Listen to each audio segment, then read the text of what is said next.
Hi mga B! Welcome back nga dito sa Zia Insta Review. So grabe mga inday ha. Brand out na naman. At alam mo yung kakabukas mo lang ng electric fan tapos biglang poof! Wala na naman. Kuryente Classic nga dito sa Isabela Moment yan mga ka-Insta Review. So ito kasing lugar na to ay daanan talaga ng bagyo. So today's vlog nga, pag-uusapan natin lahat ng mga bagay na super useful tuwing brand out. So yung mga hindi lang basta pwede na, pero talaga namang nakakatulong. Lalo na kung may baby sa bahay, sa work, or kung content creator ka na rin tulad ko.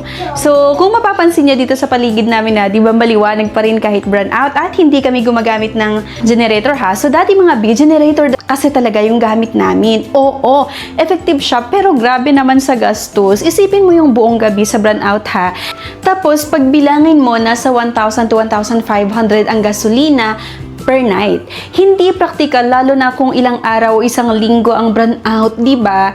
Kaya sabi ko, parang kailangan na natin ng maghanap ng tipid pero reliable na alternative. Kaya ito na nga, nag-start kaming bumili ng mga rechargeable items, mga ilaw, phone, at syempre power bank. Ngayon nga, unahin natin mga B itong rechargeable na fluorescent lamp na super effective lang talaga siya. So, unahin natin nga mga B itong rechargeable na fluorescent lamp na super lifesaver talaga. Ang ganda nito kasi kahit malobat, pwede mo talagang isaksak sa power bank.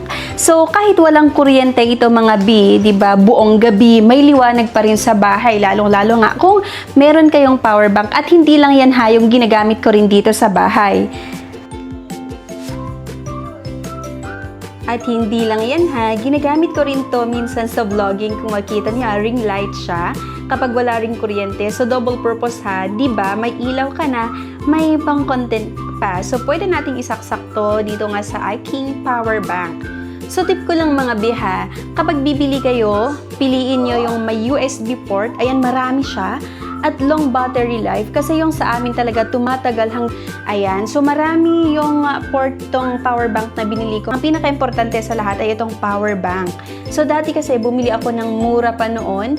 Tapos ngayon medyo nagtaas ng konti sa presyo. 100 mAh na siya. Available ito na pang 22.5 watts at 65 watts. Ang daming port niya, hindi lang pang cellphone ha, ginagamit rin ito pang charge ng fluorescent lamp, pati sa mga chargeable na electric fan, lalo na kung may baby na tulog talaga, ayaw mo talagang maputol yung hangin, di ba? Kasi minsan iyak na iyak sila, at syempre mahal din naman kung pupunta tayo sa hotel, no?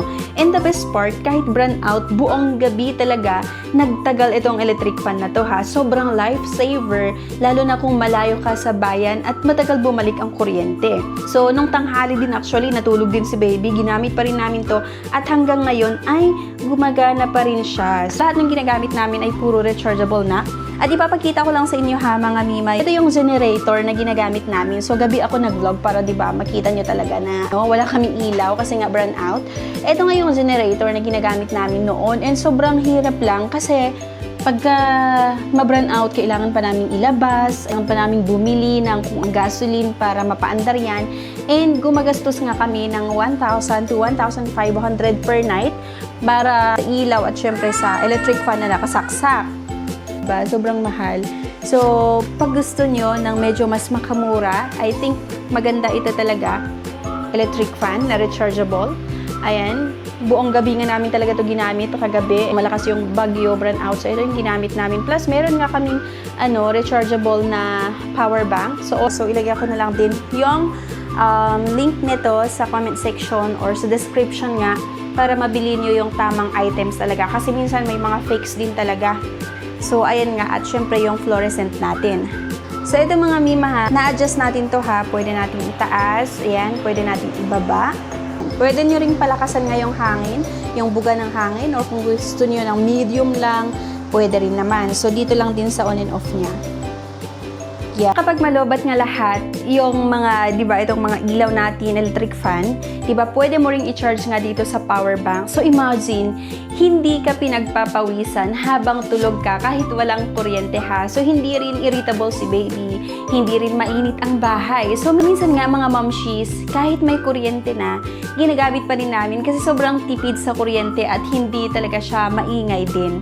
Okay, so napakaganda lang gamitin at pwede nyong dalhin sa labas ha. ha, pag meron kayong puntahan o medyo mahaba yung travel, so pwede nyong dalhin to kasi. So, kung i-compare natin, di ba, sa generator, itong mga ginagamit namin ngayon, yung generator kasi malakas pero sobrang mahal sa gas. Itong rechargeable set, sobrang tipid talaga, portable at environment friendly pa. Kaya for me ha, worth it talaga mag-invest sa quality rechargeable items.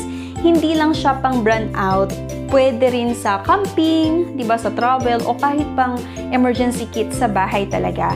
At kung taga Isabela ka rin, 'di ba, o mga lugar na madalas daanan ng bagyo, naku mami, mga beshies, kailangan mo talaga nito. Hindi mo alam kung ilang araw ka walang kuryente. Sabi nga nila, aabot pa daw ng 1 week dahil sa mga natumbang poste dito sa area namin ha.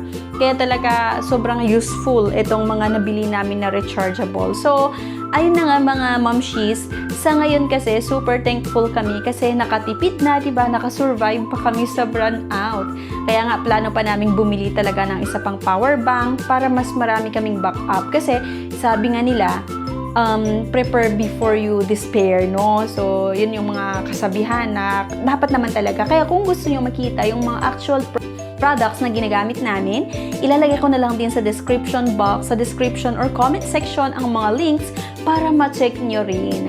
So, yun nga mga mamish, mga beshies, sana nakatulong itong vlog sa inyo, lalo na kung madalas ding nawawalan kayo ng kuryente sa lugar nyo. So, don't forget nga to like, share, and don't forget to click the bell icon para maging updated ka sa mga susunod natin na videos for more practical reviews and life hacks. So, yun nga, stay safe, stay cool, at kahit burn out, keep shining mga mi. So, see you on the next video. Bye!